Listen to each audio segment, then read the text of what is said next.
ওগো শুনছো, একটা পান নিয়ে এসো তো। কিরে রামেশা, সালমাকে তো দেখতে পাচ্ছি না। খালা ভালো আছেন? স্কুলে বেরিয়েছি। খালু থাকেন তাহলে, আমি আসছি। এই সালমা, আজ স্কুল থেকে তাড়াতাড়ি বাড়ি ফিরবি। কেন আব্বা? লালনগর থেকে তোকে দেখতে লোক আসবে। ভাই, ওরা কখন আসবে বলেছে? ওরা তো 4টের সময় আসবে বলছিল।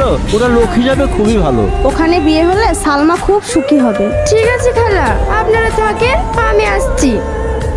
দাঁড়াও।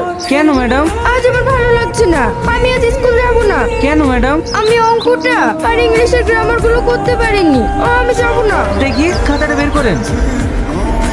ম্যাডাম, এমএ পাস করে চাকরি বাকরি পাইনি, তাই আজ টোটো চালাচ্ছি। চুরিদারি করে তো আর খাচ্ছি না। কি ব্যাপার ম্যাডাম, আপনার চোখে পানি? জানো শাহিন, আমার বিয়ের জন্য আজ আমাকে দেখতে আসবে।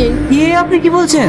একটু কথা বলবো বলবো করে তোমাকে বলতে পারিনি। কি ম্যাডাম? আমি তোমাকে ভীষণ ভালোবেসে ফেলেছি।